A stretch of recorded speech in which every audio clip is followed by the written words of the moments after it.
What's the pipeline that leads people from a presumably innocent quest for spirituality and higher understanding to funding right-wing spies as they infiltrate leftist circles? I'm Yasmin Khan with the breakdown, and I almost don't know how to start with this story. Mother Jones recently published a piece, and it's quite long, about Susan Gore, an heiress who is currently in her 80s who has spent a great deal of her fortune attempting to overturn state and local governments, or to at least disrupt the local politics. She's a former practitioner of transcendental meditation, or TM, which is sort of its own topic, and up until recently she identified as a libertarian. Do with that what you will. She bankrolled opposition campaigns to the Common Core science curriculum being taught in schools, and she opposed the expansion of Medicaid. Most notably, perhaps, she helped fund an underground movement where literal right-wing spies infiltrated left-wing groups to gain access firsthand to the minds and goals of the enemy.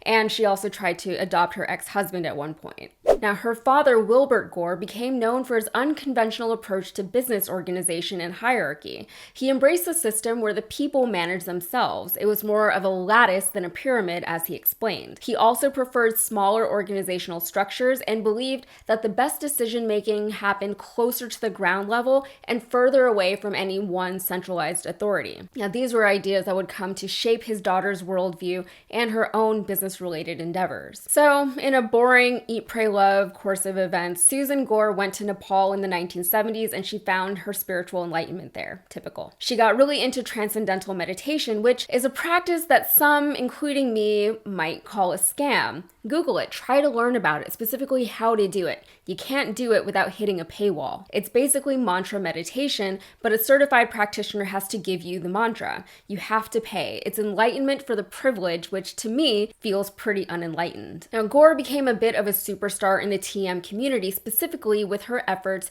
to train prisoners in meditation. She gave it all up though when she got very, very sick and somehow blamed it on the transcendental meditation. Now, by the time the Obama era came around in 2008, Gore found herself funding conservative initiatives. Like many other libertarians and otherwise unaffiliated Americans at the time, Gore was brought into the two-party system by way of Ron Paul's presidential run. Gore was eventually working in cahoots with people like the Koch brothers.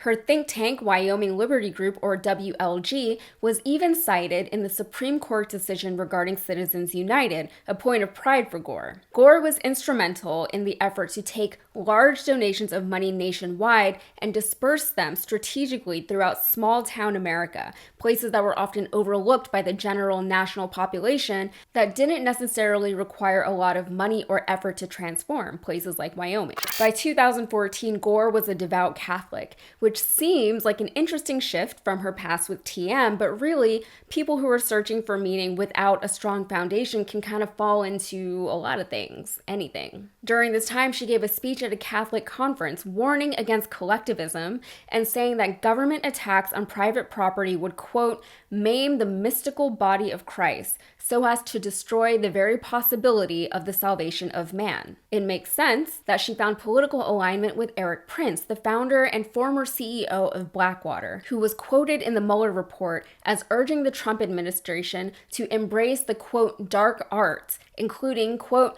covert action, sabotage, and information war. Gore would come to support senators like Rand Paul and Ted Cruz, and she embraced Trump in his presidential bid. She began to perceive those against her goals and wishes as enemies that needed to be stamped out, and her paranoia regarding rhinos, or Republicans in name only, served to justify her covert activities on behalf of Trump and his supporters. She had found a new home, a new cause to take up, a new ideology to adopt and spread by way of her money. So transcendental meditation is just the commoditization of possibly the oldest human practice. And in today's society, where we're incessantly consuming, we're desperate to consume, where we're terrified of our own thoughts and boredom, where our time and attention has been monetized by billionaires, we've forgotten how to sit with ourselves, with our own thoughts, or with no thought at all. And all of that, whether directly or indirectly, is driving us all towards some kind of collective mental health crisis.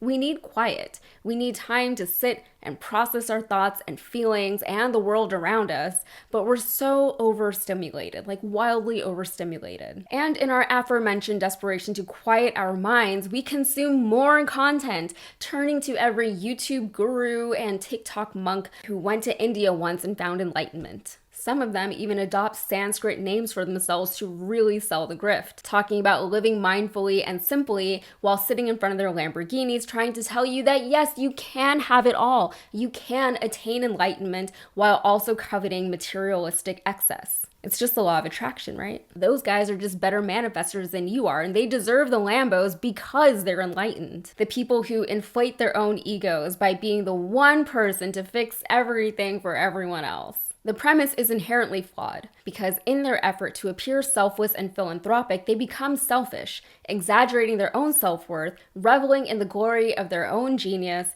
and becoming addicted to adulation from strangers while claiming, "I am just so blessed."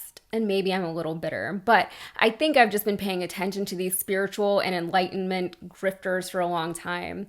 They take advantage of the most vulnerable and trusting people, tell them lies, and capitalize on them. On larger scales, we've seen people get baptized in the name of Trump. He alone can fix everything wrong in this country and on the planet. We've seen people lose billions of dollars in FTX. We've all been watching everything that's been going on with Twitter and Elon Musk. Elon, in particular, loves to solve the world's problems as long as it benefits him financially. He also loves to claim credit for the ideas and innovations of others, which is another trademark practice of grifters.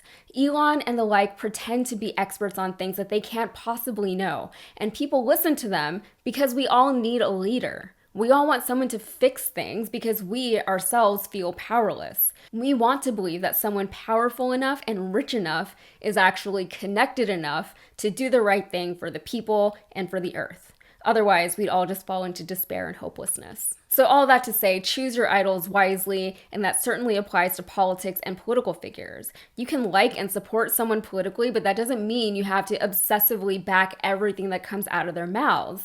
People are people. My best friends say things that I don't like sometimes, and I still love them and support them. We can disagree on things here and there and still be in alignment with one another. And the celebridom of politicians is not a good thing. They're supposed to serve the public. They work for you. They're not your lords and ladies. Just because you see their faces on your television doesn't mean that they're not people. And the parts of them that you have access to do not comprise the whole, no matter how often they tweet or how often they do AMAs on Reddit. That is it for me. If you got anything out of this, please like and subscribe, and be sure to follow me over on Instagram and TikTok. Thank you.